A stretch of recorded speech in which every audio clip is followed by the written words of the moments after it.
Le centre de gravité est une notion importante, souvent utilisée pour l'analyse et la conception de structures. Dans cette présentation, nous allons définir cette notion et nous allons donner quelques exemples de l'utilisation du centre de gravité pour la conception de structures connues. On a déjà mentionné que l'on pouvait remplacer un ensemble de plusieurs forces par une force résultante équivalente si on respecte deux conditions. La première, c'est que la force résultante soit égale à l'addition vectorielle des forces individuelles. Et la seconde, c'est que la force résultante soit placée le long d'un axe qui fait en sorte que le moment que cette force exerce sur un point donné soit exactement le même que la somme des moments exercés par chacune des forces individuelles. Lorsqu'il s'agit de force de gravité, la force résultante est toujours verticale et dirigée vers le bas, et elle s'applique sur un point de l'espace que l'on appelle le centre de gravité. Par définition, le centre de gravité est donc le point d'application de la résultante des forces de pesanteur, quelle que soit l'orientation de l'objet. Cela correspond au point où le moment de flexion causé par l'ensemble des forces de pesanteur est nul. Par extension, on parlera de centre de force lorsque les forces impliquées ne sont pas des forces de pesanteur. Comme deuxième exemple, imaginons simplement une personne qui se tient debout sur ses pieds. Lorsque cette personne va se pencher vers l'avant, son corps va instinctivement adopter une posture qui va faire en sorte que son centre de gravité va demeurer situé à la verticale de son point d'appui, c'est-à-dire que ses pieds. Donc, si on regarde l'illustration à gauche de l'écran, on voit que le centre de gravité que j'ai représenté ici en jaune est situé sur une ligne qui est directement au-dessus des pieds pour préserver l'équilibre. Lorsque la personne va se pencher vers l'avant, le centre de gravité, la personne va adopter une posture qui va faire en sorte que son centre de gravité va toujours être situé sur une ligne verticale qui passe par les pieds, par son point d'appui. Si on regarde l'illustration ici au centre de l'écran, ça nous permet aussi de constater que selon la posture adoptée, il se peut que le centre de gravité soit situé à l'extérieur du corps. C'est ce qu'on voit bien là, sur l'illustration ici au centre de l'écran. Par exemple, lorsqu'un danseur va se tenir en équilibre sur une seule jambe, il va instinctivement se placer de manière à ce que son centre de gravité soit situé à la verticale de son point d'appui pour maintenir son équilibre. L'équilibre statique peut être dit stable ou instable. Dans le premier cas, lorsque le centre de gravité d'un objet va être situé au-dessus du point d'appui, l'équilibre statique est dit instable, car le moindre déplacement latéral de l'objet par rapport au point d'appui provoque un mouvement de rotation qui le fait chuter. Si on regarde l'illustration ici à droite de l'écran, on a un objet qui est représenté en jaune avec son centre de gravité. Donc on s'aperçoit que si le centre de gravité, l'objet est stable, si le centre de gravité est exactement sur la ligne directrice, sur la ligne pointillée en bleu, exactement au-dessus du point d'appui. Mais si l'objet se déplace un petit peu à droite, par exemple, on voit qu'on a une excentricité entre la résultante des forces W et la ligne directrice, là, la ligne pointillée bleue. Donc, ça va créer un moment de flexion. Ce moment de flexion-là va provoquer un mouvement de rotation. On voit bien que l'objet va se mettre à tourner vers la droite, puis il va chuter. Si au contraire, le centre de gravité est situé en dessous du point d'appui, à ce moment-là, on a un équilibre statique qui est stable, car même si l'objet se déplace latéralement, les forces de gravité vont provoquer un mouvement de rotation qui vont le ramener vers son point d'équilibre. C'est ce que j'ai illustré sur l'illustration à droite de l'écran. Donc ici, j'ai pris le même objet, mais je l'ai suspendu par le haut, là au plafond.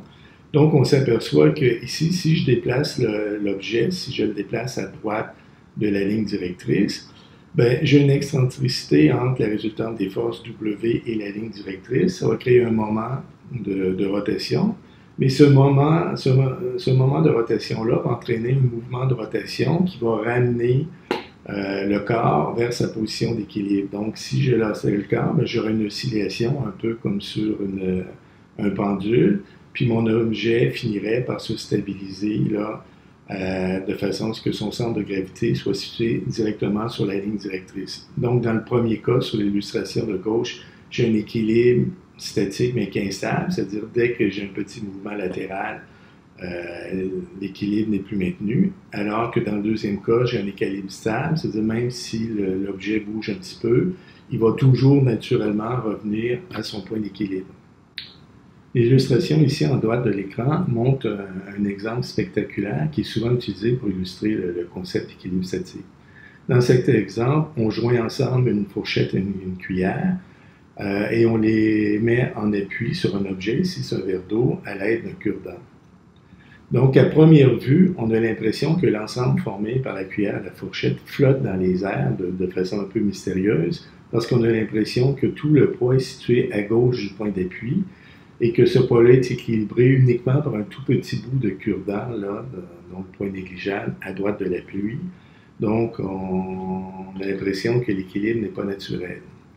Par contre, un examen plus attentif va nous montrer que le centre de gravité de l'ensemble cuillère-fourchette est situé exactement au-dessus du point d'appui, ce qui explique que l'équilibre statique de l'ensemble est préservé. Dans cet exemple-là, c'est un exemple justement où le centre de gravité est situé à l'extérieur de l'objet, situé dans le vide.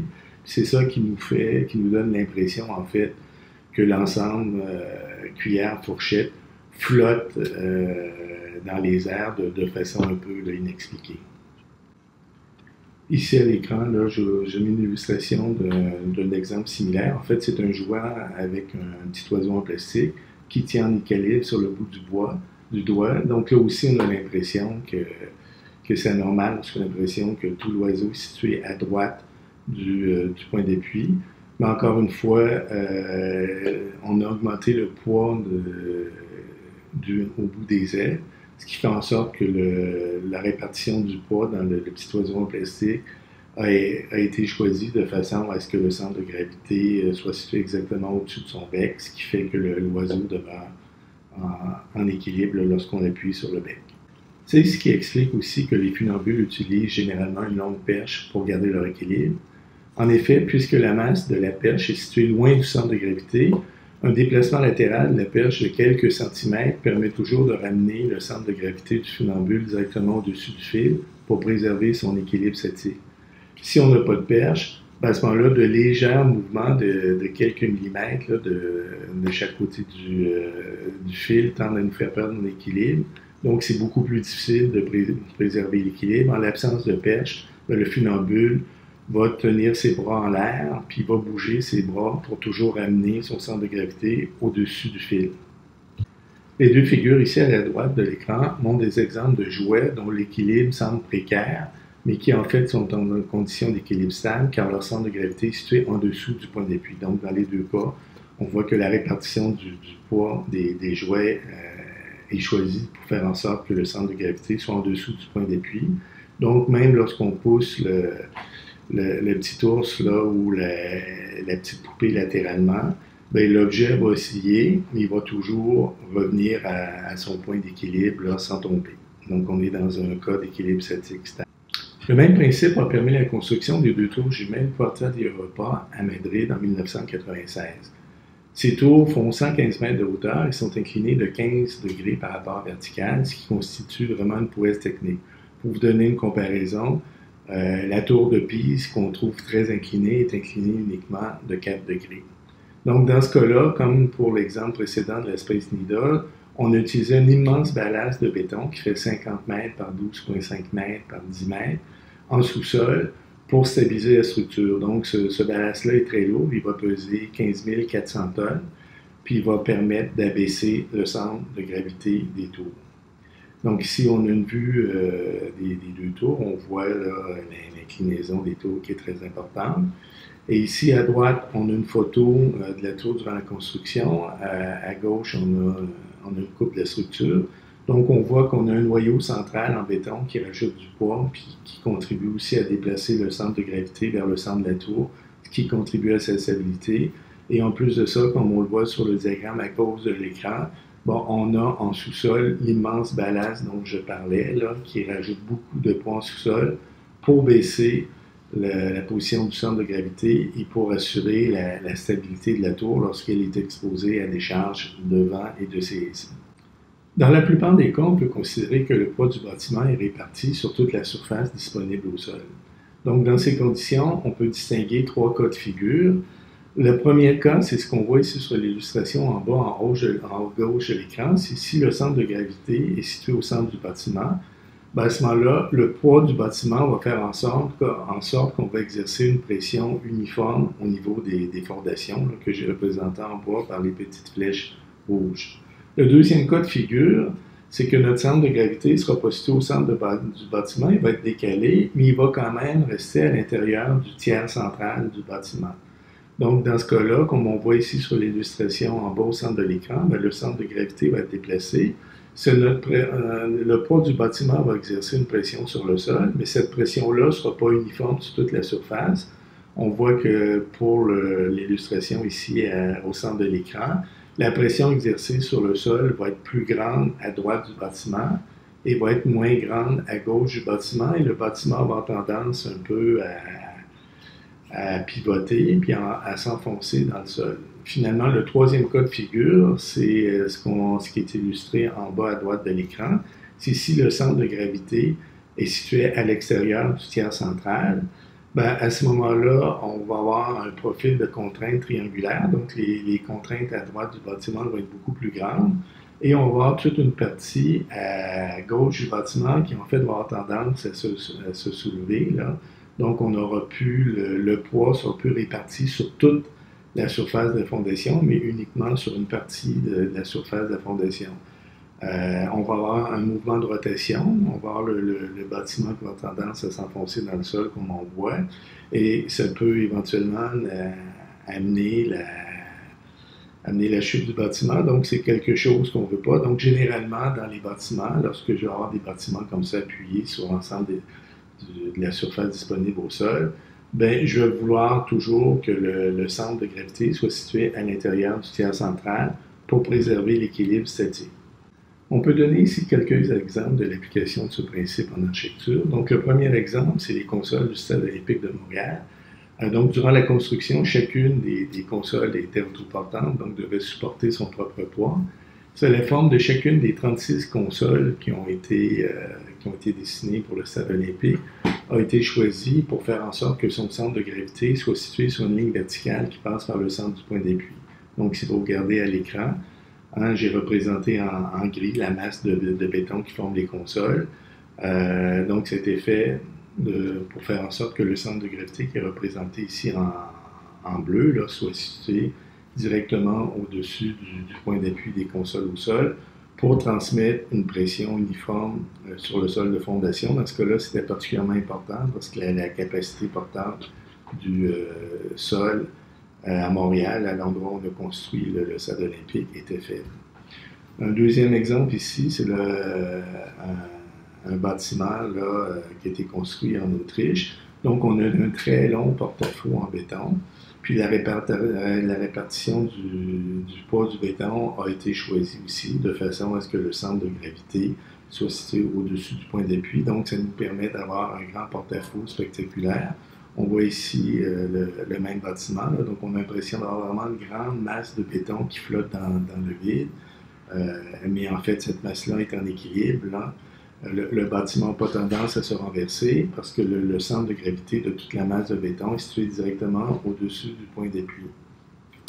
Un autre exemple aussi assez spectaculaire, c'est la Salling Tower qui a été construite au Danemark en 2015. Donc, c'est une tour d'observation. C'est un escalier, on peut monter dans un escalier pour observer le paysage. Donc, on voit c'est une charpente en acier, mais qui repose sur une petite surface au sol.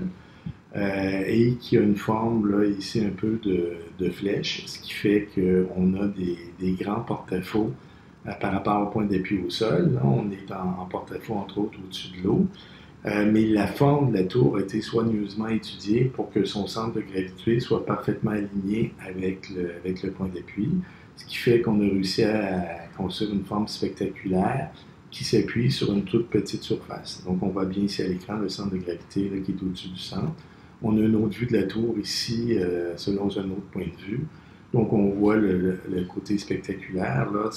La structure a l'air instable, mais en fait, elle est très stable, justement parce qu'on a bien contrôlé la position du centre de gravité. Un dernier exemple ici, ce serait le Hyatt Capital Gate qui a été construit à Abou-Tabi en 2010. C'est un hôtel de 60 mètres de hauteur, donc 35 étages, qui est incliné à 18 degrés par rapport à la verticale, donc ça dépasse le record précédent d'inclinaison qui était détenu par les tours propriétaires des Europa qu'on a vu précédemment. Donc dans ce cas-là, la structure du bâtiment est constituée d'une charpente en acier construite autour d'un noyau central en béton armé. Puis pour obtenir une déclinaison aussi importante, les concepteurs ont soigneusement étudié la structure pour faire en sorte que son centre de gravité demeure à l'intérieur du tiers central et de préserver sa stabilité. C'est ce qu'on voit ici un peu à l'écran. On voit la position du centre de gravité, là, où la répartition des masses dans le bâtiment a été choisie pour garder ce centre de gravité-là à l'intérieur du tiers central. Le CCTV Tower est un bâtiment à la géométrie insolite conçu par l'agence Rennes-Coulard. C'est construit à Beijing, en Chine, en 2009.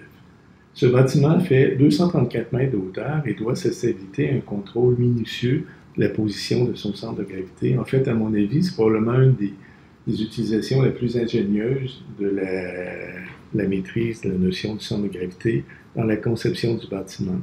Donc, si vous regardez l'illustration à droite de l'écran, on s'aperçoit que le bâtiment a une forme particulière avec une espèce de très grand porte-à-faux qui flotte dans les airs dans le haut du bâtiment. Et au sol, le bâtiment repose sur une surface en forme de L que j'ai représentée ici à l'écran par une surface en jaune plus foncé.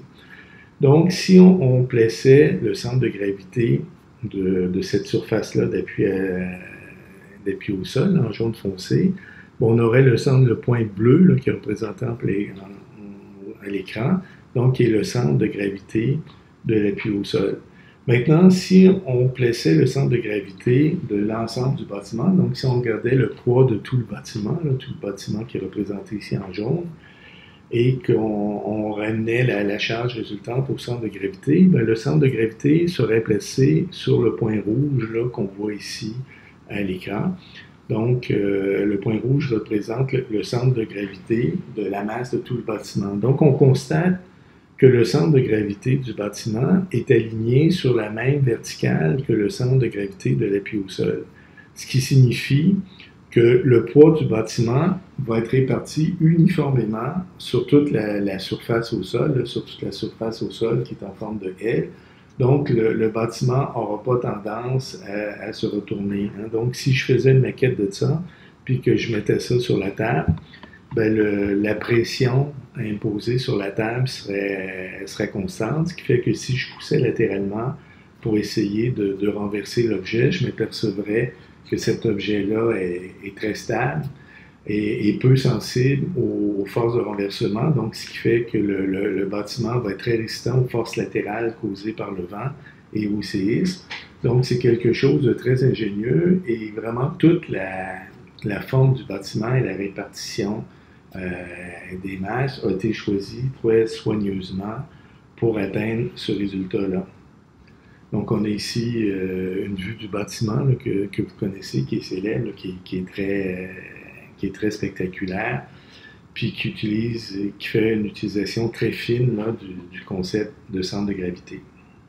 La notion de centre de gravité était comprise par les constructeurs de cathédrales gothiques au Moyen Âge. En effet, dans les cathédrales gothiques, la présence de contreforts avait pour fonction de ramener la poussée des arcs-boutants plus près de la verticale, afin que les résultantes des forces transmises aux fondations passent par le tiers central de l'appui. C'est ce qu'on peut voir sur la figure à droite de l'écran. Donc, on voit la poussée des arcs-boutants qui est représentée par la flèche rouge inclinée là, selon la ligne pointillée bleue qui passe par le centre de l'arc-boutant. Et on a une deuxième force qui s'applique, qui est le poids du contrefort, donc qui est la flèche rouge verticale, qui passe par le centre de gravité du contrefort. Donc, à l'endroit où ces deux forces-là vont se croiser, ça va me donner le centre de gravité de l'ensemble de ces deux forces-là, et on va pouvoir remplacer les deux forces par une force résultante, qui est la force rouge inclinée, là, qui est représentée ici sur l'illustration. Donc, on voit que le poids du contrefort est ajusté de façon à ce que la résultante des forces, la force inclinée, demeure à l'intérieur du tiers central de l'appui. Ça nous permet de constater que pour maintenir la résultante des forces à l'intérieur du tiers central de l'appui, on voit que la force verticale est beaucoup plus importante que la poussée des arcs-boutants, ce qui obligeait les constructeurs de cathédrales à utiliser des contreforts très massifs. Donc c'est pour ça que dans les cathédrales gothiques, on avait des contreforts qui étaient très massifs, parce qu'on avait besoin de leur poids pour être capable de stabiliser la poussée de l'arc-boutant. Donc, c'est une application directe du principe de centre de gravité. On a dit que pour la majorité des bâtiments, le poids du bâtiment est réparti à peu près uniformément sur l'ensemble de l'espace disponible au sol, mais ce n'est pas toujours le cas. Il existe d'autres types de structures qui reposent uniquement sur 2 points d'appui. À ce moment-là, l'équilibre statique va être préservé à condition que la force résultante passe à l'intérieur des 2 points d'appui, même si elle n'est pas à l'intérieur du tiers central. Un bon exemple de ce type de structure, c'est la Tour Eiffel à Paris. Donc, à gauche, on a une illustration de la Tour Eiffel qui fait 35 mètres de hauteur et qui fait 125 mètres de largeur à sa base. Donc, cette tour-là est soumise à 2 forces résultantes. Il y a la force verticale W, qui est représentée ici à l'écran, qui représente le poids de la tour. Dans le cas de la Tour Eiffel, le poids de la tour est estimé à environ 97 000 kN. Et il y a la force horizontale H, qui représente la résultante des forces de vent. Donc, dans le cas de la Tour Eiffel, pour les pires conditions de vent, on a une force résultante totale de 25 540 kN, dont le centre de gravité est situé à une distance de 85 mètres au-dessus du niveau du sol. Donc, si on regarde la force W et la force H, ces 2 forces-là se croisent en un point qui constitue le centre de gravité de ces forces-là, ou plus exactement le centre de force. Et on peut remplacer la force W et la force H par une force résultante R qui est inclinée par l'horizontale. Donc, dans le cas de la Tour Eiffel, la force résultante est environ égale à 100 000 kN et elle est inclinée de 26 degrés par rapport à la verticale. Donc, on constate que la force résultante demeure bien à l'intérieur des 2 points d'appui, ce qui assure la stabilité de la tour. Si la base était moins large, si la base de la Tour Eiffel était moins large, bon, on pourrait arriver à un moment où on aurait un problème de stabilité. Donc, sur la figure au centre de l'écran, j'ai illustré ce qu'on aurait si plutôt qu'avoir 125 mètres à la base de la tour, j'aurais 64 mètres. Donc, dans ce cas-là, si je regarde la force résultante, la force par résultante passe tout juste au bout de l'appui droit de la tour, ce qui veut dire qu'avec les charges de vent, mais si la largeur de la tour à la base était légèrement inférieure à 64 mm, donc en cas de tempête de vent, la tour pourrait se renverser, s'effondrer. Donc ce qui est évidemment pas possible, ce qui justifie là, le fait qu'on a été obligé d'utiliser une largeur de 125 mètres à la base, là, ce qui est très large, pour garantir l'équilibre statique de la tour en cas de tempête de vent. Les grues à tour utilisées dans la construction de bâtiments nous fournissent un autre exemple intéressant. Dans le cas de ces grues, on utilise 2 contrepoids, comme on peut voir sur l'illustration à l'écran. On a un premier contrepoids qui est situé en haut de la tour sur la poutre horizontale, puis qui permet de faire l'équilibre avec la charge qu'on va supporter, là, qui est représentée par la flèche rouge. Donc, quand la charge va se déplacer sur la poutre horizontale, bien, le contrepoids va nous permettre de garder le centre de gravité près de la tour pour diminuer les efforts de flexion. On a un deuxième contrepoids qui, lui, est beaucoup plus lourd que le premier, qui va être situé à la base de la tour, comme on voit sur l'illustration, dans le bas de la tour. Donc, on va venir empiler des blocs de béton habituellement dans le bas de la tour pour augmenter le poids et pour ramener le centre de gravité très bas sur la tour et près du centre. Donc, dans ce cas-là, comme le poids du contrepoids et celui de la tour en général est beaucoup plus grand que le poids de la charge à porter. Donc, même lorsque la charge va varier puis qu'elle va se déplacer horizontalement, ça va avoir très peu d'influence sur le centre de gravité. Donc, le centre de gravité ne va pas bouger beaucoup latéralement. Donc, on va demeurer confortablement à l'intérieur du tiers central, puis notre tour va être stable. Donc, si on regarde la base de la tour, aussi, on a une base qui est assez large, là, pour assurer la stabilité. Puis comme le centre de gravité est très bas, lorsqu'on va avoir des charges de vent aussi, ça va nous permettre de garder la résultante là, très près du centre, toujours pour assurer la stabilité de la structure. Donc l'emploi de ces 2 types de contrepoids est très important pour garantir la stabilité statique des tours à grue.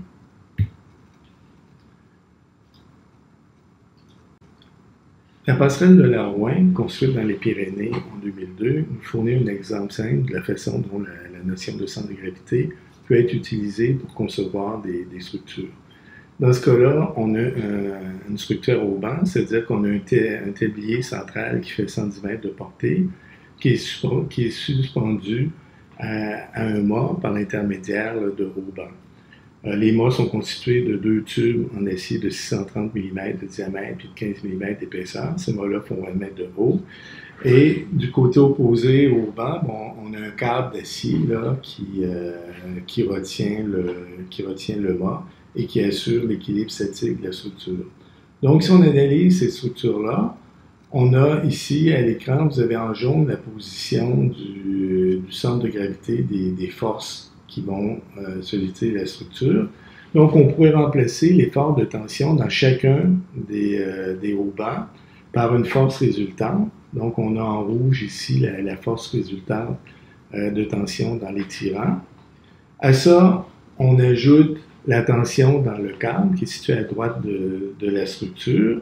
Et finalement, on ajoute une troisième force qui est l'effort de compression dans les poteaux. Donc, on a un système de 3 forces là, qui sont illustrées ici en rouge, en vert puis en bleu, qui sont en équilibre statique. Donc, puisque ces 3 forces-là sont en équilibre statique, bien, si je fais l'addition vectorielle des forces que j'ai représentées en haut à gauche de l'écran, en faisant l'addition vectorielle des forces, on a nos 3 forces, là, rouge, verte et bleu, qui constituent un polygone fermé, donc qui signifie que la structure est en équilibre statique. Connaissant la résultante des forces dans les tirants et connaissant la géométrie de la structure, ben, je pourrais trouver les 2 autres forces inconnues, la tension dans le câble et la compression dans les poteaux, comme on voyait dans la première partie du cours là, sur l'équilibre statique des forces. En haut à gauche de l'écran, on voit le diagramme de Corlid des forces qui sollicitent le point A situé au sommet du pylône. Donc, on voit qu'on a 4 forces de tension dans chacun des 4 haubans. On a un effort de compression dans le pylône, puis un effort de tension dans le câble à la droite du pylône. Sur l'illustration, on voit à gauche, en fait, on a remplacé les 4 efforts de tension dans chacun des haubans par une seule force résultante R. Donc, on a un système de 3 forces, R, C et T, qui convergent vers le point A. Donc, en faisant l'équilibre de ces 3 forces-là, on va être capable de voir comment la géométrie de la structure va influencer l'efficacité structurelle. Donc, ici, à droite de l'écran, si on regarde le diagramme en haut complètement, ben, on a notre structure avec nos 3 forces R, C et T. Si on regarde le polygone de force correspondant, on s'aperçoit que ce polygone de force-là est assez compact et que les 3 forces R, C et T sont du même ordre de grandeur. Donc, on en conclut que cette structure-là est efficace du point de vue structurel. Si on regarde maintenant la deuxième figure à partir du haut, on va voir l'influence de l'inclinaison du mât. Donc, dans ce cas-là, si on choisit d'incliner le mât vers la gauche, on a le polygone de force correspondant. On s'aperçoit qu'en inclinant le polygone vers la gauche, on va diminuer très légèrement la force R, la force de tension dans les haubans. Par contre, on va augmenter de façon considérable les forces C et T. Donc, notre structure va être moins efficace. Donc, on n'a pas intérêt à retenir cette modification-là. Si on regarde le troisième dessin à partir du haut, là on a l'inverse, on a le résultat qu'on obtient là, si on choisit d'incliner le pylône vers la droite. Donc, en inclinant le pylône vers la droite, toujours en regardant le polygone de force, on s'aperçoit qu'on va augmenter de façon considérable la force R, c'est-à-dire les efforts de tension dans nos tirants. On va aussi augmenter de façon appréciable notre effort de compression C et on va diminuer très légèrement l'effort de tension T. Donc, cette modification-là ne sera pas souhaitable aussi. Notre structure est moins efficace. Donc, tout compte fait globalement, en regardant ces 3 dessins-là, on en conclut que la géométrie qui est la plus efficace, c'est lorsque lorsque le pylône est situé dans un plan vertical. Donc, c'est ce qu'on a choisi d'ailleurs d'utiliser pour la passerelle de Larouin. Maintenant, si on voulait améliorer l'efficacité structurelle de notre passerelle en modifiant sa géométrie, ben, en regardant le polygone de force, on s'aperçoit que pour diminuer les efforts, La façon la plus efficace, ce serait d'augmenter la hauteur du mât. C'est ce qu'on a sur l'illustration en bas à droite de l'écran. Donc, si on augmente la hauteur du mât, on s'aperçoit qu'on diminue les trois efforts. L'effort R, C et T sont diminués. Donc, plus le mât va être haut, plus les efforts vont être petits, plus notre structure va être efficace. Évidemment, il y a une limite pratique à la hauteur du mât qui est raisonnable. Dans le cas de cette structure-là, on s'est limité à une hauteur de 20 mètres, ce qui est raisonnable, là. Donc, qui nous donne une structure très efficace et qui nous donne aussi, d'un point de vue formel, une structure qui est intéressante. Donc, on voit qu'en jouant avec les notions comme ça de force résultante puis de centre de gravité, ça peut nous aider à choisir la géométrie de notre structure. La photo à l'écran nous montre le pont Erasmus qui a été inauguré à Rotterdam en 2002. Ce pont-là est intéressant pour deux raisons. Premièrement, il y a les haubans qui convergent pas tous vers le même point, mais qui sont répartis sur une certaine hauteur, qui donne une forme plus en arc. Et le deuxième point qui est le plus intéressant, c'est que le pylône n'est pas droit, comme c'est à peu près toujours le cas. Le pylône est cassé. Donc, le fait d'avoir un pylône cassé, comme ça, c'est très original. C'est la première fois que cette géométrie-là a été utilisée. C'est ce qui fait l'originalité et la renommée du pont. C'est ce qui lui donne une valeur architecturale particulière. Donc, on voit encore ici des photos qui nous montrent bien là, la forme du pylône avec le câble à droite qui stabilise et on voit tous les haubans qui sont répartis sur une certaine hauteur là, sur le mât et on voit bien la cassure du mât. Si on regarde d'un point de vue structural, on va voir qu'il y a un choix qui est assez astucieux qui a été fait. Donc, sur l'illustration à l'écran ici, on a ce qu'on aurait obtenu si on avait choisi que tous les haubans convergent vers un même point, qui est le point A, représenté aussi en haut à droite de l'écran. Donc, si tous les haubans convergeaient vers ce point-là, on pourrait remplacer l'effort de tension dans chacun des haubans par une force résultante R, qui est représentée en rouge ici. On a l'effort de tension T dans le câble à la droite du pylône. Puis on a un effort de compression C dans le pylône qui est représenté ici sur l'écran. Donc, si vous regardez la ligne pointillée bleue qui est dans le prolongement de la force C, cette ligne-là converge vers le point A. Donc, on a un système de trois forces, R, C et T, qui convergent vers un même point, le point A. Si on regarde la force C, on s'aperçoit qu'au niveau de la cassure dans le pylône, la force C est excentrée.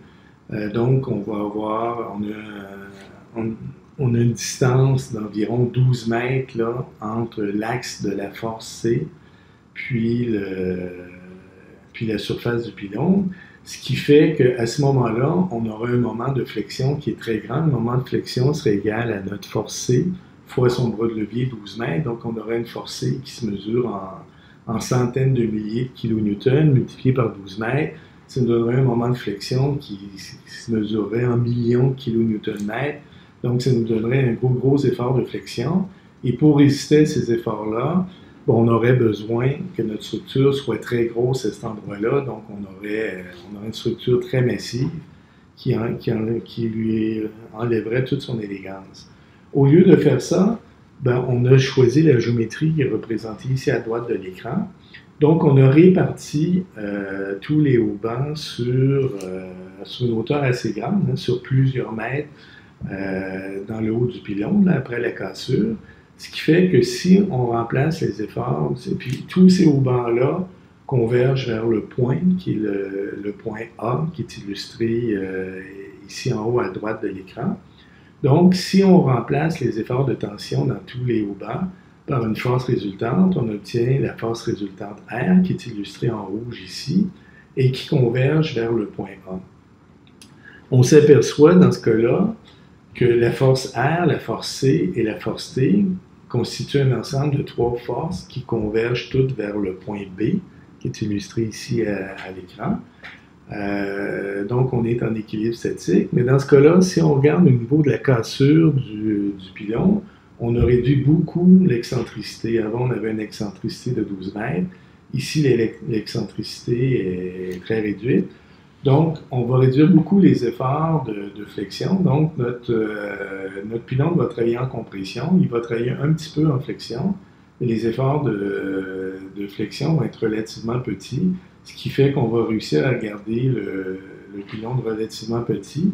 Donc, de cette façon-là, on a réussi à créer une cassure qui est originale dans le pylône, qui lui donne du caractère, mais tout en préservant son efficacité structurale. Donc, on est capable d'obtenir ça en gardant quand même le pylône relativement petit pour avoir un ensemble harmonieux. Donc, dans ce cas-là, c'est un bon exemple, je crois, d'une combinaison d'exigences architecturales et d'exigences techniques où on a combiné les deux, les considérations architecturales et techniques, pour avoir au final une géométrie qui est intéressante d'un point de vue architectural, mais qui est aussi très efficace du point de vue structural. Le pont à la Milo, inauguré à Séville en 1992, est aussi un pont qui a une forme intéressante. Dans ce cas-là, on a un pylône qui est très massif, avec des haubans d'un côté, mais il n'y a aucun câble ici sur l'illustration, sur la photo à gauche du pylône, pour contrebalancer les efforts de tension des haubans. C'est très rare, habituellement, dans les structures urbaniques comme ça. On a toujours un câble à gauche qui permet d'équilibrer les forces de tension dans le hauban. Donc, c'est une forme très originale. À l'époque, c'est la première fois qu'on utilisait une forme de ce type-là. Donc, pour concevoir cette structure-là, encore une fois, la notion de centre de gravité a été très importante.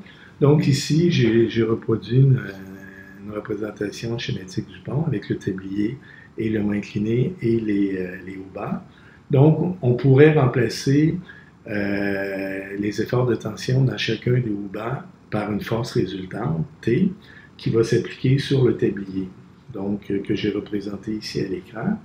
Et il y a le poids du tablier aussi, que j'ai représenté ici par une force verticale W, qui s'applique au centre de gravité du tablier. Donc, à l'écran, on a le point bleu qui correspond au centre de gravité du tablier. Puis, ce point bleu-là est soumis à trois forces. La force W, le poids du tablier, la force T, la tension dans les haubans. Et on a une troisième force, qui est la force C, qui est un effort de compression dans le tablier, qui va permettre d'équilibrer les forces C et W. Donc, les trois forces, C, T et W, forment un ensemble de trois forces concurrentes qui convergent vers le centre de gravité. Donc, si vous regardez en haut à droite de l'écran, on a tracé le polygone de force de ces trois forces-là. Donc, on a un polygone de force, évidemment, fermé, qui signifie que notre structure est en équilibre statique. Donc, si on examine attentivement ce polygone de force-là, ben, la force que le pont doit supporter, c'est la force W, en fait. Et pour supporter la force W, bon, on voit qu'on génère des efforts de tension importants dans les câbles. On génère aussi un effort de compression important dans le tablier, ce qui n'est pas courant. Habituellement, dans les ponts, on n'a pas d'effort de compression dans le tablier comme ça, mais cet effort de compression-là est important pour préserver l'équilibre statique du tablier. Après s'être intéressé à l'équilibre statique du tablier, du pont, on peut s'intéresser maintenant à l'équilibre statique du pylône. Donc, si vous regardez sur l'écran, à gauche de l'écran, on a les forces qui sollicitent le pylône. Donc, on avait l'effort de tension dans le hauban, la force résultante T qui s'appliquait sur le tablier. On va reporter la même force sur le pylône, donc elle va être dans la même inclinaison, mais de direction opposée. Donc, on a la force T qui représente l'effort de tension là, des haubans sur le pylône.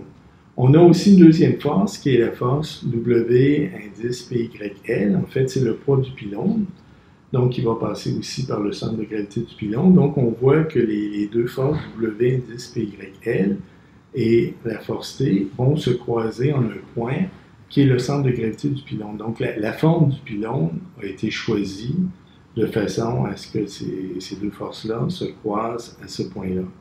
Donc, on pourrait remplacer la force T et la force W indice PYL par une force résultante R qui est reproduite ici à l'écran, qui est inclinée par rapport à l'horizontale.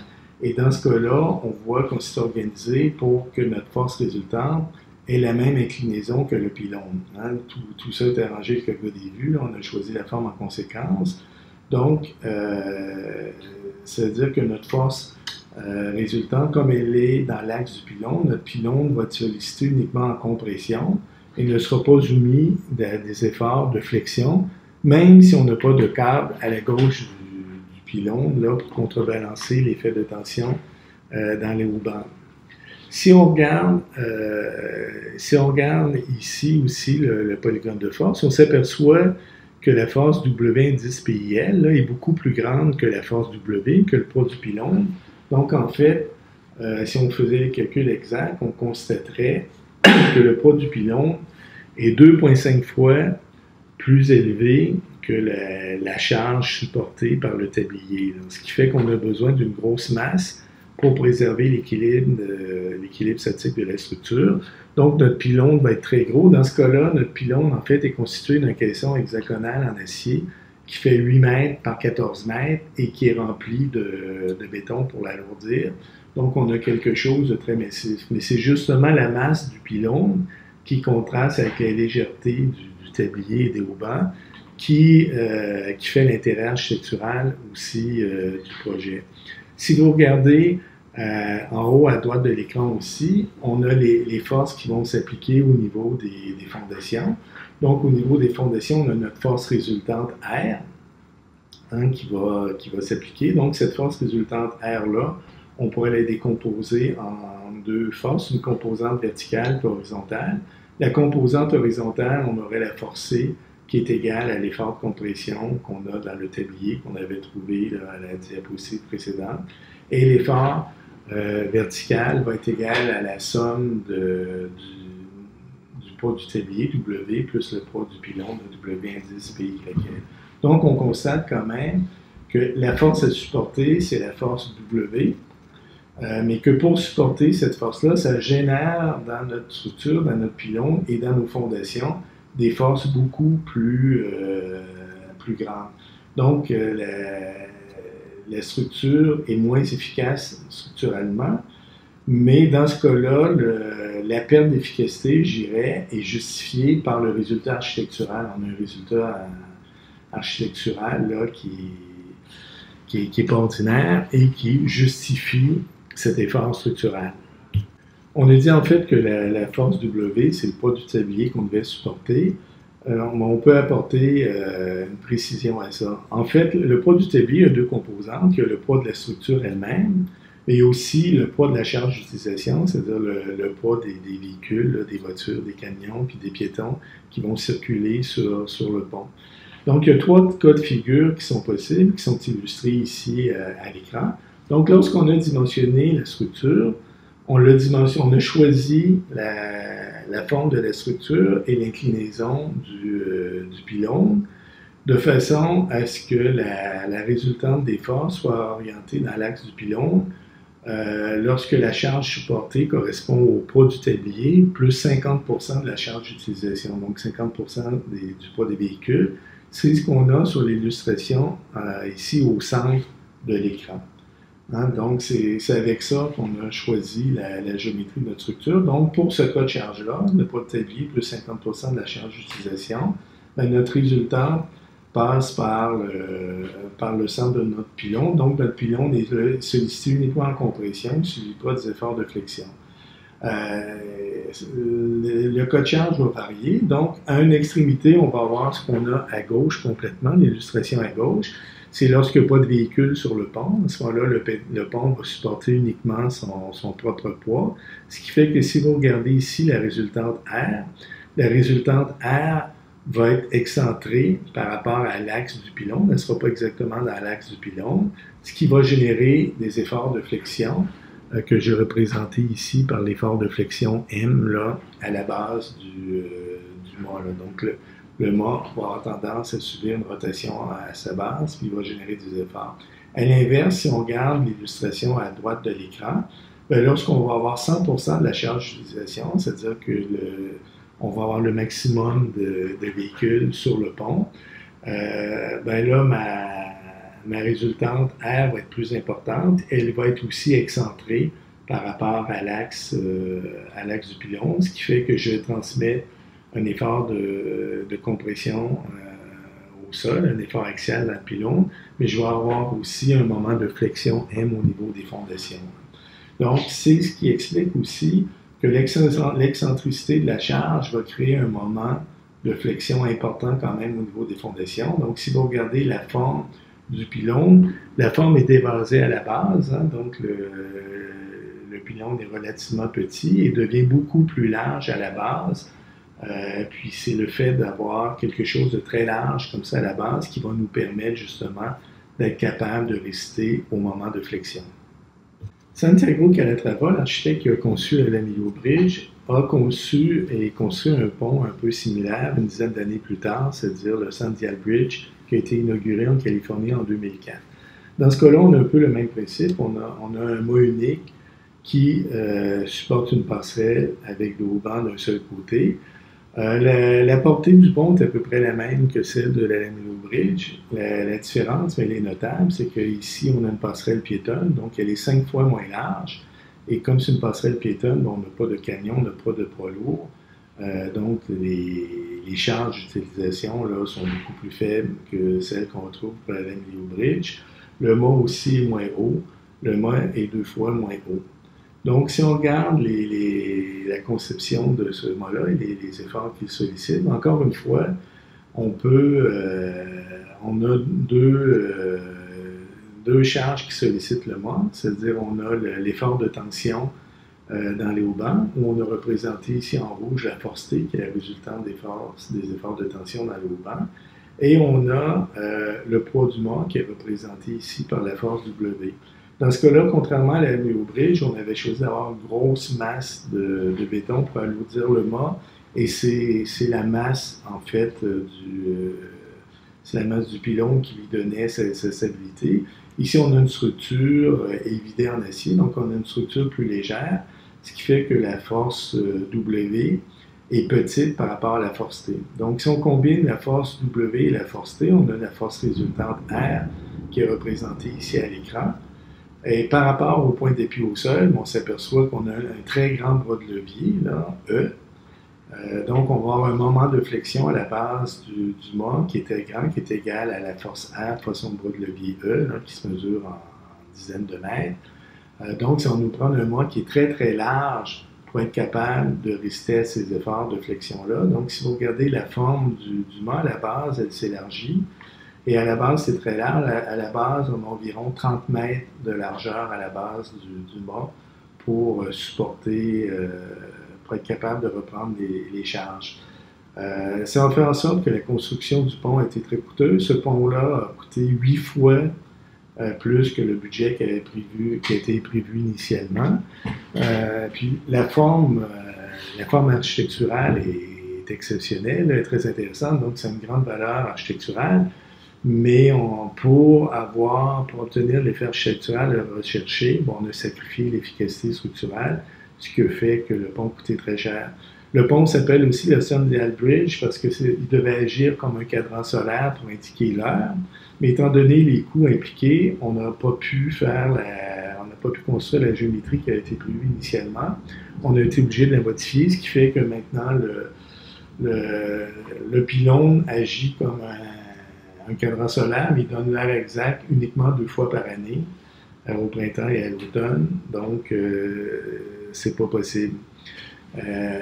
Donc, on voit ici des illustrations du pont. Donc, on voit qu'au point de vue formel, ce pont-là est très intéressant. Mais comme je le disais, on a sacrifié l'efficacité structurale, là, ce qui fait qu'il a été très coûteux et qu'on n'a pas pu conserver la géométrie qui avait été prévue initialement. À l'écran, on voit la photo d'un autre pont conçu toujours par le même architecte, Santiago Calatrava, aux Pays-Bas en 2012. Donc, on voit, c'est intéressant, on a dans ce cas-là un mât, un pylône central qui supporte aussi des haubans. Dans ce cas-là, on joue avec l'inclinaison du pylône. Il y a plusieurs câbles qui viennent s'attacher sur le pylône. Donc, l'inclinaison du pylône a été choisie de façon à ce que la résultante de toutes les forces soit dans l'axe du pylône, ce qui fait que le pylône travaille uniquement en compression, ce qui nous permet d'avoir une une structure qui est très efficace d'un point de vue structural, mais qui est aussi très intéressante d'un point de vue architectural en formant des surfaces gauches. Donc, Calatrava a construit plusieurs ponts de ce type-là en jouant avec ce principe-là d'inclinaison du pylône en fonction de l'inclinaison de la résultante des forces dans les hauts bancs. Le Stade olympique de Montréal fournit un autre bel exemple où l'efficacité structurale a été sacrifiée au profit de la forme architecturale, un peu comme on a vu dans le cas du Centennial Bridge que nous avons vu précédemment. Dans le cas du Stade olympique, le mât du Stade olympique constitue la plus haute tour inclinée au monde. On a mentionné précédemment que pour les tours Puerta di Europa, on avait une inclinaison de 15 degrés, qui était un record du monde qui a été surpassé après par le Hyatt Regency à Abu Dhabi. Dans le cas du mât du Stade olympique de Montréal, le mât est incliné à 45 degrés, donc c'est beaucoup plus que les 15 degrés des tours Puerta di Europa, et la hauteur du mât atteint 168 mètres, qui est à peu près une fois et demie la hauteur des tours Puerta di Europa. Donc, on a une tour qui est très inclinée, qui doit supporter son propre poids. Le simple fait de supporter son propre poids, ça constitue une prouesse technique. À ça, on a ajouté, la fonction du mât est de supporter les câbles qui soutiennent la toiture du Stade olympique. Donc, on vient accrocher des câbles au sommet du mât. Si vous regardez sur l'illustration à l'écran, on peut remplacer la tension dans chacun des 27 câbles qui supportent le toit du Stade olympique par une force résultante T. Donc, cette force-là est orientée par rapport à l'horizontale. On la voit là, sur l'illustration au sommet du mât. Donc, la force résultante de tension dans les câbles est égale à 45 000 kN. Pour que le mât soit stable, on veut que la résultante des forces passe à l'intérieur des deux points d'appui. Donc, si vous regardez sur le schéma, on a la force de tension dans l'état T, on a le poids du mât qui passe par le centre de gravité. Le centre de gravité du mât est indiqué ici en bleu par le point bleu sur l'illustration. On a la force W qui représente le poids du mât. Et donc, on a ces deux forces-là, la force T et la force W, qui peuvent être remplacées par une force résultante R, qui est elle aussi inclinée par rapport à l'horizontale. Donc, pour que la résultante R passe près du centre de l'appui au sol, on a besoin que le poids du mât soit beaucoup plus élevé que l'effort de tension dans les câbles. Dans ce cas-là, si vous regardez en bas à gauche de l'écran, on voit que le poids du mât est égal à 450 000 kN, ce qui est 10 fois plus élevé que la tension dans les câbles. Si on regarde aussi en haut à droite de l'écran, on a le polygone de force où on a la force T, la force W puis la force résultante. On voit justement que pour que la force résultante soit plus près de la verticale, ça nous oblige à avoir une force W qui est très grande là, par rapport à la force T, par rapport au but du mât qui est de supporter là, le poids de la toiture. Si on revient sur l'illustration principale, on voit A qui est le centre de gravité, le point A qui constitue le centre de gravité des forces T et W avec la force résultante. Puis on voit que par rapport au centre de l'appui, au sol, la base du mât fait 137 mètres de largeur. Donc on est obligé d'avoir une base très très large pour être capable de reprendre cet effort-là. Donc, l'excentricité de la force résultante R par rapport au centre de la base est égale à 32 mètres. Donc, on a une force de 450 000 kN multipliée par 32 mètres. Ça nous donne un moment de flexion de 15 millions de kN-mètres, ce qui est très grand. Donc, le mât du Stade olympique a tendance à pivoter vers la gauche au niveau de ses fondations. Si vous regardez le dessin en haut à gauche de l'écran, ça signifie que le poids du stade le poids du mât ne va pas être transmis uniformément aux fondations. On va avoir une réaction d'appui beaucoup plus grande sur l'appui gauche. Là, vous voyez à l'écran de 357 200 kN.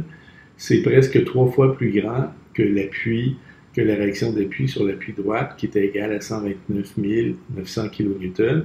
À ça, on ajoute une réaction d'appui horizontale de 25 150 kN pour assurer l'équilibre statique de la base du mât. Donc, ça crée des problèmes. Entre autres, on a eu des problèmes de tassement, comme le stade olympique est construit sur de l'argile compressible. Ben, le fait qu'on a une réaction d'appui beaucoup plus élevée sur l'appui gauche que sur l'appui droit, ça a fait en sorte qu'on a eu plus de tassement à cet endroit-là et qu'on a eu un mouvement de rotation là, du stade avec lequel il a fallu composer. Donc, c'est un bel exemple où, dans ce cas-là, on a créé une forme architecturale qui est spectaculaire, qui est intéressante, mais qui va un peu contre les principes de l'équilibre statique, puis qui nous a obligés vraiment à faire des prouesses techniques pour que tout ça puisse tenir. Lorsqu'on est confronté à des charges réparties, on peut les remplacer par une charge résultante équivalente. On aura l'occasion de le faire dans les exercices qui sont proposés. Donc, on peut déjà définir deux règles qui sont bien utiles pour les cas les plus courants. Donc, le cas le plus courant, c'est si j'ai une charge uniformément répartie, donc ma charge a un profil rectangulaire. Dans ce cas-là, le centre de gravité d'un triangle est situé au centre géométrique du triangle. Et le deuxième cas qu'on rencontre souvent en structure, c'est lorsqu'on a une charge qui est répartie selon un profil triangulaire. Donc, si on regarde la forme géométrique triangulaire, ben, le centre de gravité est situé au tiers du côté des triangles, comme c'est illustré ici à l'écran. On pourrait avoir des règles similaires pour d'autres formes géométriques, mais c'est les deux formes qu'on va retrouver le plus souvent pour les profils de charge. Donc, ces deux règles-là vont nous être utiles dans les exercices lorsqu'on va remplacer des charges réparties par des charges résultantes équivalentes. Jusqu'à maintenant, on a présenté plusieurs exemples où on utilisait le concept de centre de gravité, mais sans faire aucun calcul. Nous allons maintenant compléter la présentation par deux exemples où on va quantifier ces notions-là. Donc, le premier exemple ici, c'est la tour Glover qui a été construite en Belgique en 2015. Donc, c'est un escalier. En fait, c'est une tour qui est en forme d'escalier, qui est dans la campagne belge. Et l'escalier est en porte-à-faux dans les airs, donc on a vraiment l'impression que l'escalier flotte dans les airs. C'est pour assurer la stabilité de cette structure-là, on a besoin de maîtriser la notion de centre de gravité. Donc on voit ici des exemples de la structure. On voit en bas à droite la structure. C'est une structure métallique triangulée qui est recouverte par des feuilles en acier corten. On voit à gauche la structure qui monte, l'escalier qui monte dans le vide. Et en haut à droite, on voit les visiteurs là, qui montent sur l'escalier. Donc la tour en forme d'escalier fait 11 mètres de hauteur, puis elle repose, comme on l'a mentionné, sur un seul point d'appui, ce qui fait qu'elle semble défier les lois de la gravité. Donc on a l'escalier ici. Le poids de la structure, additionné au poids des usagers, ça représente une charge maximale de 425 kN. La tour repose sur une semelle de fondation en béton qui fait 4 mètres par 6 mètres, comme c'est illustré en bas à gauche de l'écran. On sait que la masse volumique du béton est égale à 2400 kg par mètre cube. Donc, si on considère que c'est cette masse de béton-là qui va équilibrer le poids de la structure pour assurer sa stabilité, on peut se demander quelle devrait être l'épaisseur de la semelle pour éviter que la structure pivote autour du point A sous l'action de son propre poids. Donc, si vous regardez l'illustration en haut à droite de l'écran, donc sous l'action du poids de la tour, on voit que la tour a tendance à pivoter à droite par rapport au point A. Donc, le poids de la semelle de fondation, en fait, va éviter ce mouvement-là. Et ce qu'on se demande, c'est quelle doit être la hauteur de la semelle pour assurer la stabilité statique de la tour. Sur la figure ici en haut de l'écran, nous avons reproduit un diagramme de corps libre de la structure.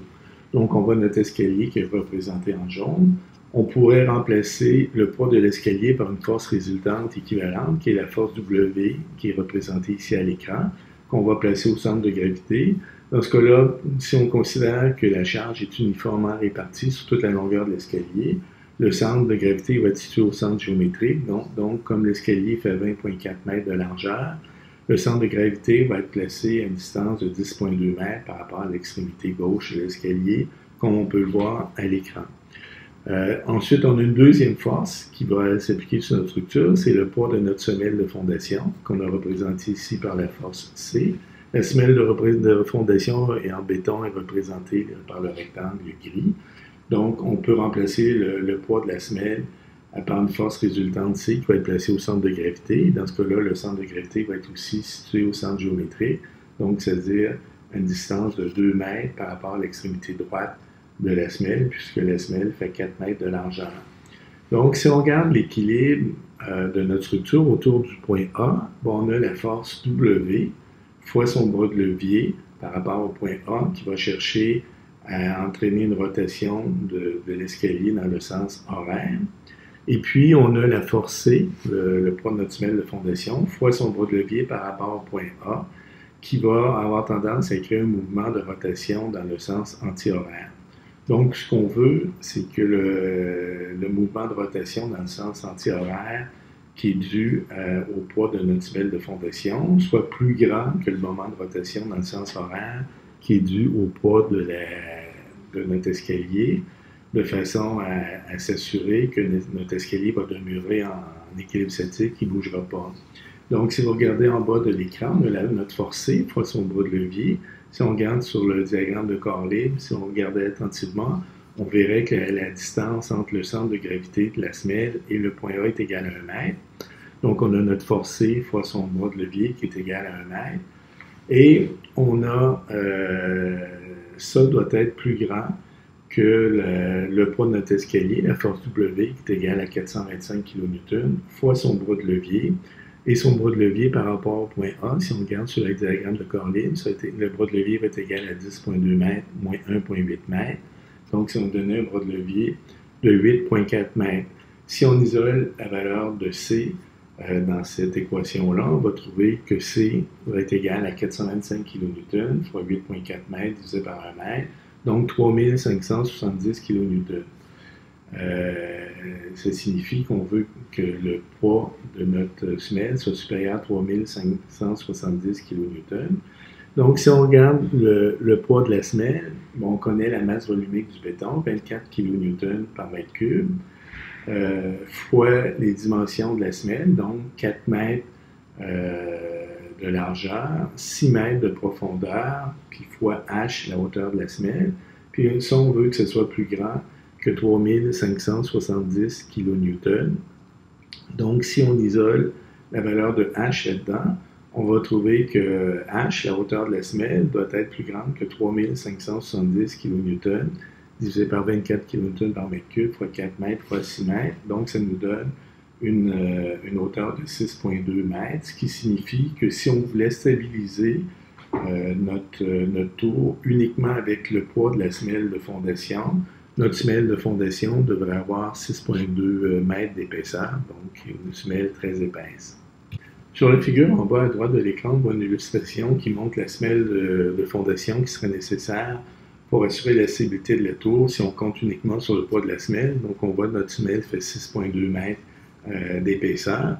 Donc c'est beaucoup par rapport à la hauteur de la tour. Donc, dans ce cas-là, les concepteurs ont estimé que c'était déraisonnable. Là, la masse de béton était trop grande. Donc, on a préféré utiliser une deuxième option qui est une semelle sur des pieux de fondation. Donc, c'est ce qu'on a sur l'illustration en bas à gauche de l'écran. Donc, on a préféré utiliser une semelle beaucoup plus mince, une semelle de 75 cm d'épaisseur qui repose sur des pieux de fondation. Donc, dans ce cas-là, le poids de la semelle n'est pas suffisant pour stabiliser la tour. Donc, sous l'effet de son poids, la tour va avoir tendance à subir une rotation dans le sens horaire, ce qui fait que des pieux qui vont être soumis à des efforts de compression à droite de la tour, comme on voit à l'écran, et les pieux situés à l'extrémité gauche, eux, vont travailler en tension pour empêcher la tour de se soulever. Donc, ça nous permet d'avoir une semelle plus courte. Le dimensionnement des pieux exige des notions de mécanique des sols qu'on ne va pas aborder dans le cours ici, mais on voit que dans ce cas-là, on a choisi une solution plus complexe avec des pieux parce qu'on considérait que le poids de la semelle n'était pas suffisant. On aurait pu aussi choisir d'élargir la semelle. Notre semelle fait 4 mètres par 6 mètres. On aurait pu prendre une semelle beaucoup plus grande pour augmenter son poids, pour être capable d'obtenir la stabilité voulue sans utiliser de plus de fondation. Donc ça, c'est vraiment un choix de design de l'architecte. Il y a différentes options possibles. Puis on choisit celle qui nous fait le mieux. Mais on voit quand même que c'est quand même une prouesse structurale de faire tenir cet escalier-là en porte-à-faux dans le vide là, pour qu'il soit en équilibre. Évidemment, le résultat architectural est conséquent, c'est très spectaculaire. On a un escalier là, qui est suspendu dans le vide. Donc, dans ce cas-là, le résultat obtenu, je pense, justifie les efforts qui ont été consentis. Comme dernier exemple, nous allons étudier l'équilibre statique du pavillon portugais qui a été construit pour l'Exposition universelle de Lisbonne en 1998. Donc, on voit à l'écran une photo du pavillon. En fait, ce bâtiment se distingue par une immense voile de béton qui va recouvrir une place publique de 50 par 65 mètres, donc c'est très grand. Le voile fait 20 cm d'épaisseur seulement et est soutenu à ses extrémités par 2 portiques constitués de 9 murs monumentaux en béton armé. C'est les murs qu'on voit ici sur l'illustration. Donc, l'attrait architectural de la construction vient du contraste entre la légèreté du voile puis la massivité des portiques. Puis dans ce cas-là, les portiques sont très massifs, parce qu'on a justement besoin de la masse des portiques pour stabiliser le voile de béton là, qui recouvre la place publique. On voit une photo ici qui montre les portiques. On perçoit aussi à droite le voile. Là, donc on voit, comme je le mentionnais, que les portiques sont très massifs. Et on a une vue ici sous la place publique. Donc, on voit que les voiles ne se rendent pas jusqu'aux portiques, qui sont suspendus à l'aide de câbles. Donc, ce qui met en évidence là, le fait que le voile est très mince et qu'on a une structure très légère qui flotte au-dessus d'une grande surface. La figure reproduite à l'écran nous montre une vue en coupe de la structure. Donc, on voit que la structure est constituée du voile de béton, qui a une portée totale de 67,5 mètres, qui est accroché à ses extrémités à des portiques en béton très massifs, comme on l'a mentionné. Donc, les portiques font 7,2 mètres de largeur, 15,3 mètres de hauteur, et reposent sur une semelle de fondation qui est elle aussi très massive. Donc, la semelle fait 2,5 mètres d'épaisseur, ce qui est énorme, et 16,4 mètres de largeur. Les portiques de béton sont espacés en moyenne à 5 mètres sans centre. Donc, on a reproduit aussi sur la figure le diagramme de corps libre du voile mince. Donc, le voile mince est soumis à 3 forces. Il y a la force P, qui est la résultante des forces de pesanteur, et les 2 réactions d'appui T aux 2 extrémités du voile. Donc, si on veut évaluer les efforts T, on doit calculer le poids du voile. Donc, on sait que notre voile fait 60 mètres de longueur par 5 mètres de largeur et 20 cm d'épaisseur. Pour alléger la structure, on a choisi d'utiliser du béton léger. Le béton léger a une masse volumique de 1800 kg par mètre cube. C'est 25% de moins que du béton ordinaire, qui a une masse volumique de 2400 kg par mètre cube. Donc, le poids total du voile est égal à 18 kN par mètre cube, la masse volumique du béton, fois l'épaisseur du voile, 0,2 m, fois la longueur du voile, 65 mètres, fois la largeur du voile pour un portique, 5 mètres, donc ça nous donne une force de 1170 kN. Pour calculer les réactions d'appui T, si on regarde en bas à droite de l'écran, on a le polygone de force des 3 forces qui sollicitent notre voile. Donc, on a la force P de 1170 kN et on a les 2 forces T. Les 2 forces T, évidemment, sont symétriques. On sait que l'angle d'inclinaison du câble est égal à 10 degrés par rapport à l'horizontale. Donc, on a le polygone de force qui est représenté ici. Donc, si on veut calculer la réaction d'appui T, on a le calcul en bas de l'écran. On a T qui est égal à la charge P sur 2. C'est ce qu'on voit sur le triangle en poids égal de l'écran, divisé par le sinus de 10 degrés.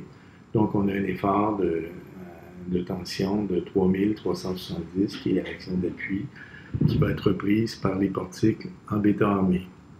On veut maintenant calculer le poids total de nos portiques et localiser la position de leur centre de gravité.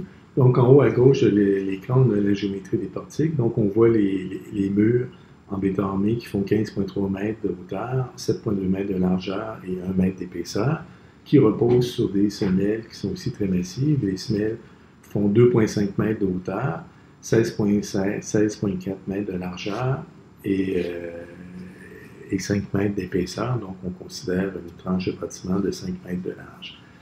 Au centre de l'écran, on a décomposé les deux masses qui constituent les portiques. Donc, on a le mur et on a la semelle de fondation et on a localisé le centre de gravité de chacune de ces deux masses-là. Comme c'est des rectangles, le centre de gravité va être situé au centre géométrique. Donc, en ce qui concerne le mur, le centre de gravité va être situé à une distance de 5,9 mètres de l'extrémité gauche de la semelle de fondation. Et en ce qui concerne la semelle de fondation, le centre de gravité va être situé à 8,2 mètres de l'extrémité gauche de la semelle de fondation. Donc, on pourrait remplacer ces deux forces-là, W1 et W2, par une force résultante W qui serait appliquée au centre de gravité du portique. Donc, ce centre de gravité-là va être situé à une distance D de l'appui gauche de la semelle de fondation et c'est cette distance-là qu'on veut trouver. Donc, on va commencer par calculer la force résultante correspondant au poids des portiques. Donc, on a le poids des murs, W1, qui va être égal à la masse volumique du béton, 24 kN par mètre cube. Ici, on utilise du béton de densité normale. On n'a pas intérêt à utiliser du béton léger parce qu'au contraire, on veut que les portiques soient très lourds pour assurer la stabilité de la structure. Donc, on a 24 kN par mètre cube, fois la largeur du mur, 7,2 mètres, fois la hauteur du mur, 15,3 mètres, fois son épaisseur, 1 mètre, qui nous donne une charge de 2645 kN. On peut calculer maintenant la force W2, le poids de la semelle de fondation. Donc, on a 24 kN par mètre cube, fois 16,4 mètres, la largeur de la semelle, fois 2,5 mètres, l'épaisseur de la semelle, puis fois 5 mètres, la largeur de la semelle en direction perpendiculaire. Donc, dans ce cas-là, on a pris une tranche de bâtiment de 5 mètres de large, donc on a 5 mètres. Ça va nous donner une charge W2 de 4920 kN. On s'aperçoit en fait que notre semelle de fondation est très lourde, est environ 2 fois plus lourde que le mur qui se situe au-dessus. Donc, pour stabiliser notre structure, on a nos murs qui sont très massifs, mais on a aussi une masse de béton au sous-sol qui n'est pas visible, qui est importante parce qu'elle est 2 fois plus lourde que les murs eux-mêmes. Si on calcule le poids total des portiques, on va additionner le poids des murs et le poids des semelles. Donc, on va avoir 2645 kN plus 4920 kN. Ça va nous donner un poids total de 7565 kN. Donc, si on calcule la sommation des moments par rapport au point A, qu'on voit là, sur l'illustration en haut de l'écran, si on prend chacune des forces individuelles, on va avoir la force W1 fois son bras de levier, donc on va avoir 2645 kN fois 5,2 fois 5,9 mètres, auquel on va additionner le poids de la semelle, W2, qui est égal à 4920 kN, fois son bras de levier, 8,2 mètres. Puis ça doit produire exactement le même moment par rapport au point A que la résultante des forces W, qui est égale à 7565 kN, fois son bras W, fois son bras de levier, qui est égal à D. Donc, dans cette expression-là, si j'isole D, je vais trouver que D est égal à 7,4 mètres. Donc, j'en conclus que je peux remplacer le poids de mon mur et de ma semelle par une force résultante équivalente W, qui est égale à 7565 kN, qui va être situé à une distance de 7,4 mètres du point A. Chaque portique en béton armé va être sollicité par deux forces. La première, c'est son poids propre, la force W, qui est égale à 7565 kN. Et la deuxième, c'est la réaction d'appui du voile de béton, un effort de tension de 3370 kN, la force T. Donc, on peut combiner ces deux forces-là pour calculer une force résultante. C'est ce qu'on voit sur le polygone de force là, qui est représenté ici à droite de l'écran. Donc, si on combine la force verticale de 7565 kN avec la force inclinée de 3370 kN, on va obtenir une force résultante de 10 450 kN qui est inclinée de 34,5 degrés par rapport à la verticale. Donc, cette force-là va s'appliquer au croisement des axes qui vont prolonger les forces W et T. Donc ici, si on regarde la figure en bas à droite de l'écran, ben, on a la force de 7565 kN, la force verticale qui est sur un axe vertical passant par le centre de gravité des portiques. Et on a la force inclinée de 3370 kN qui passe sur un axe, la ligne pointillée, qui est située sur l'emplacement où le câble vient s'accrocher. Donc, ces deux forces-là vont se croiser en un point. Et à ce point-là, ben, on peut remplacer les deux forces par la résultante de 1450 kN qui est inclinée. On constate que la force résultante, en fait, passe par un point qui est situé à l'intérieur de la semelle de fondation. Donc, ça signifie que la structure est en équilibre statique. Si la force passait à l'extérieur de la semelle, bon, on aurait une structure instable. En revanche, on constate que la force ne passe pas par le tiers central de la semelle de fondation, ce qui signifie que l'effort de compression transmis au sol de fondation ne sera pas réparti sur toute la surface de la semelle. Donc, sur l'illustration en bas à gauche de l'écran, on a représenté ça. Donc, on a représenté les efforts qui vont être transmis aux fondations. Donc, on voit qu'on a un effort de compression qui va être transmis au sol de fondation, mais cet effort-là ne sera pas uniforme sur la largeur de la semelle. Il va être concentré à l'extrémité gauche de la semelle. Donc, on va avoir un profil de charge triangulaire avec une contrainte maximale à l'extrémité gauche de la semelle qui va varier triangulairement. Puis la partie droite de la semelle, en fait, on va transmettre aucune force sur le sol. En fait, elle a tendance à se soulever légèrement. La figure qui est représentée ici en haut à droite de l'écran nous montre le diagramme de corps libre de l'ensemble du portique. Donc, on a notre charge résultante de 1450 kN qu'on avait déterminée précédemment. Et on a en bas à droite de l'écran notre réaction d'appui. Donc, la réaction d'appui, on a deux composantes. On a une force de frottement horizontale entre la semelle et le sol de fondation, qui assure l'équilibre horizontal des forces, c'est-à-dire la sommation des forces horizontales égale à 0. Puis, on a une distribution de contraintes triangulaires dans le sens vertical. Donc, on a une contrainte maximum de 517,5 kN par mètre carré, qui suit un profil triangulaire sur une largeur de 6,3 mètres à l'extrémité droite de la semelle de fondation, qui va nous donner une résultante de force verticale qui va nous assurer qu'on a l'équilibre vertical, c'est-à-dire la sommation des forces verticales égale à 0. Si on regarde ici, on s'aperçoit que notre effort de compression maximum qui est transmis aux fondations, on a une contrainte de 517,5 kN par mètre carré. Donc, un sol de fondation de bonne qualité, un gravier bien compacté, on a une résistance d'à peu près 600 kN par mètre carré.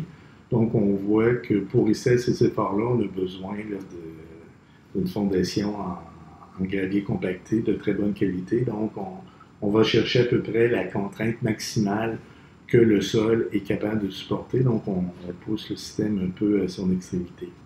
On pourrait remplacer ici ces deux réactions d'appui-là par des forces résultantes équivalentes. Donc, on pourrait remplacer la force horizontale de frottement par une force équivalente qu'on a appelée la force H, là, sur l'illustration en bas à droite de l'écran. Et on pourrait remplacer le profil de contrainte triangulaire par une force verticale V qu'on a représentée ici en bas de l'écran. La façon dont on a calculé nos contraintes là, pour obtenir notre profil triangulaire avec une contrainte maximum de 517,5 kN par mètre carré, puis notre force de frottement de 105 kN par mètre carré. Je ne vais pas présenter le détail de ces calculs-là pour pas compliquer inutilement la présentation. Et disons, on pourra obtenir ces valeurs-là de façon analytique là, par calcul. Donc, si on regarde notre réaction d'appui vertical sur le sol, bon, c'est la surface du triangle, donc c'est 517,5 kN par mètre carré, fois 6,3 mètres, fois l'épaisseur de notre semelle, fois 5 mètres, divisé par 2, parce que comme on a un triangle, la surface d'un triangle, c'est égal à la moitié de la surface d'un triangle. Donc, on a une force verticale totale de 8150 kN. Ici, on calcule la composante horizontale de la réaction d'appui. On a notre force de frottement de 105 kN par mètre carré, fois la largeur 6,3 mètres, fois l'épaisseur de la semelle 5 mètres, qui nous donne une force horizontale de 3320 kN. Le bras de levier de notre force V par rapport au point A, c'est égal à 16,4 mètres, la largeur totale de la semelle. Moins, on sait que le centre de gravité d'un triangle est situé au tiers de son côté, donc moins le tiers de 6,3 mètres, donc moins 6,3 mètres divisé par 3. Donc on sait que notre force V, notre action d'appui au sol V, est située à une distance de 14,3 mètres du point A. Donc si on faisait la somme des moments par rapport au point A, on va revenir dans la deuxième partie du cours. Donc je passe rapidement, mais si on faisait la somme des moments, bon, on trouverait que la somme des moments est égale à 0, ce qui confirme que notre portique est en équilibre statique. Et puis finalement, si on combine les réactions d'appui V et H, on peut les remplacer par une force résultante équivalente. Donc c'est ce qu'on a représenté ici sur la figure à droite de l'écran. Puis évidemment, la force résultante équivalente de notre réaction d'appui, c'est exactement la même que la force résultante équivalente des deux forces qui sollicitaient notre portique. Puis ils sont situés dans le prolongement, donc on a les deux forces qui s'annulent mutuellement, qui confirment que notre structure est en équilibre statique. Dans cet exemple-là, ça montre bien que toute la conception du pavillon, en fait, est basée sur un contrôle rigoureux de la répartition des masses et de la notion de centre de gravité. Donc, évidemment, au niveau de la conception, l'architecte et l'ingénieur qui ont travaillé sur le projet ont travaillé ensemble, puis ont testé plusieurs configurations, sont allés un peu par essai-erreur, puis en testant différentes configurations jusqu'à ce qu'on obtienne cette configuration-là. Mais on voit qu'on est allé vraiment au maximum de ce qu'on pouvait aller chercher pour avoir un voile qui est le plus léger possible et qui flotte sur une grande surface. Donc, ce qui nous a obligés d'avoir des grosses masses de béton, entre autres les masses de béton au sous-sol. Là, on a une semelle de fondation de 2,5 mètres, ce qui est énorme.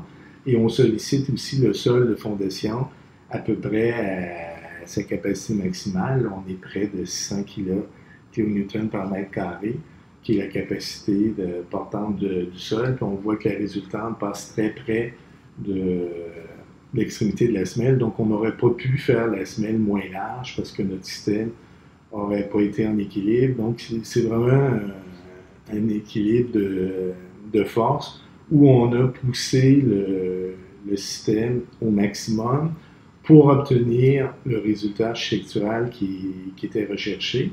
Donc, dans ce cas-là, la conception structurale a vraiment été faite au profit du résultat architectural attendu.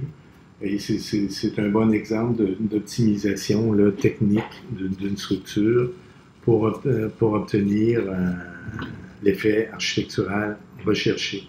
Donc, ça termine la présentation sur le centre de gravité. Je vous remercie de votre attention.